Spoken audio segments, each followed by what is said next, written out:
enfants, bonjour. C'est Lorena qui vous parle et je viens vous raconter une belle histoire qui s'appelle « Pris dans une caverne ». Notre verset mémorisé dit comme ça « Ne nous lassons pas de faire le bien ». Et il se trouve dans l'épître aux Galates, le chapitre 6, le verset 9. Aujourd'hui, nous nous rappelons que nous pouvons bien agir même quand les autres ne sont pas gentils avec nous. Dis-moi, quelqu'un t'a-t-il déjà fait quelque chose de vraiment pas gentil? Comment as-tu réagi? David nous montre à bien agir avec quelqu'un qui n'est pas gentil avec nous.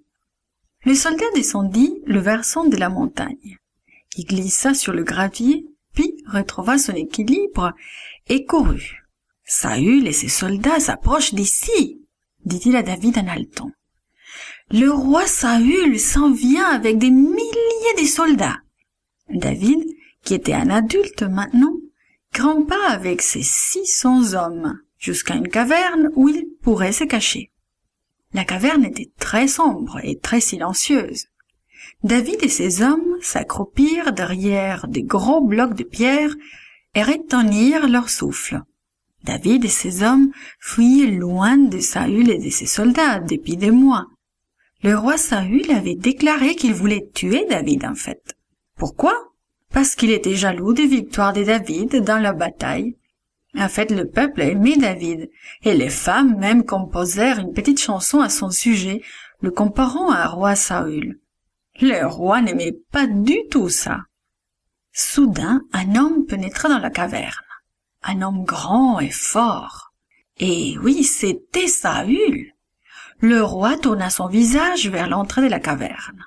Il s'accroupit sur le sol et étendit son manteau derrière lui. « Regarde !» chuchota à David l'un des hommes cachés. « Le Seigneur te donne une chance de tuer le roi Saül. »« Je ne peux pas, » répliqua David, « car Dieu l'a fait roi. Je ne peux pas lui faire du mal. » Alors David prit son couteau bien aiguisé de sa ceinture. Il se glissa doucement et sans bruit vers le roi Saül, puis l'atteignit et coupa un morceau de son manteau. David rampa sans bruit vers ses hommes, mais il commença à se sentir mal d'avoir coupé le manteau du roi. Lorsque Saül se leva et sortit de la caverne, David le suivit. « Ô roi, mon seigneur !» cria-t-il. Alors Saül se redonna rapidement, comme tu peux imaginer. Il vit David se tenant à l'entrée de la caverne.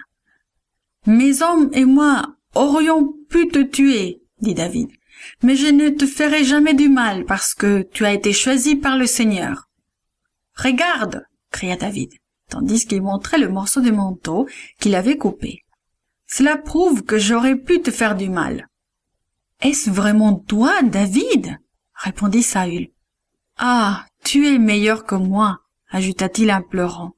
« Tu as eu pitié de moi, je sais que tu seras sûrement le prochain roi d'Israël.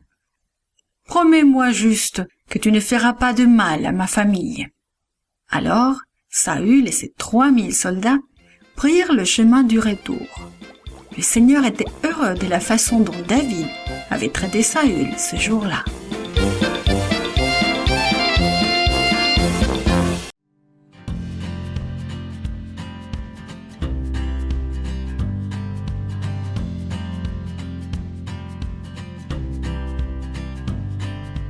Bonjour, c'est Virginie. La leçon d'aujourd'hui a pour titre « Des langues de feu ». Le verset à mémoriser se trouve dans Psaume 133, verset 1. « Voici qu'il est bon, qu'il est agréable pour des frères d'habiter unis ensemble. » As-tu déjà dû attendre quelque chose dont tu avais vraiment envie? Le temps semblait-il long ou au contraire est-il passé vite?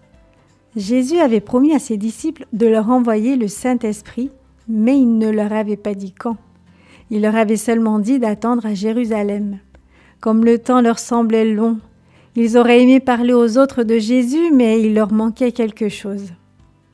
Pierre se tenait devant la fenêtre. Le chaud soleil du matin lui réchauffait le visage. « Je me demande si cela va arriver aujourd'hui, » pensait-il. Il se retourna. Il regarda ses amis derrière lui dans la grande salle. Certains d'entre eux priaient ensemble, d'autres parlaient doucement. Tous attendaient. Ils attendaient ce que Jésus avait promis.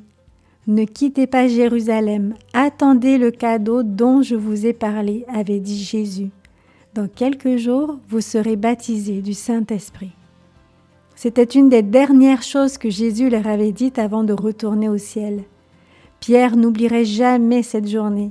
Il écoutait son bien-aimé Jésus parler et soudainement, Jésus était enlevé au ciel. Pierre et ses amis étaient restés la bouche bée. Puis 2 anges leur étaient apparus. « Ne restez pas là regardant au ciel, leur dit-il en souriant.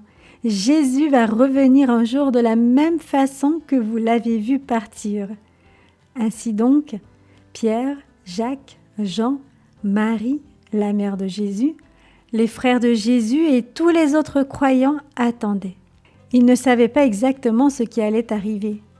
Quand le Saint-Esprit viendra, vous serez remplis de puissance, avait dit Jésus. Mais qu'est-ce que cela voulait dire? Soudain, Pierre s'accrocha au rebord de la fenêtre. Qu'est-ce qui arrive? Toute la maison retentissait du bruit d'un fort coup de vent. Pierre ouvrit grand les yeux. Ce qui ressembla à des flammes de feu apparut dans la pièce. Les petites flammes touchèrent chacune des personnes présentes dans la salle. Chacun se trouva rempli de l'Esprit Saint. Chacun se mit à parler en d'autres langues.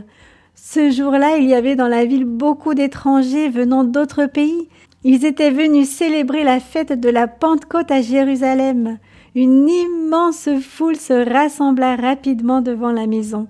Ces gens avaient entendu le bruit de la tornade et ils entendaient maintenant les gens dans la maison parler dans leur propre langue. Comment se fait-il que ces gens peuvent parler nos propres langues? Se demandaient-ils les uns aux autres. Pierre se tint face à la foule et se mit à parler à ces personnes. Il leur parla de Jésus et de sa vie. Il leur parla de la mort de Jésus et de sa résurrection. Détournez-vous de vos péchés et soyez baptisés au nom de Jésus, dit-il à la foule avec instance. Et c'est exactement ce que firent 3000 personnes. À partir de ce moment-là, Pierre devint une voix puissante pour le Seigneur.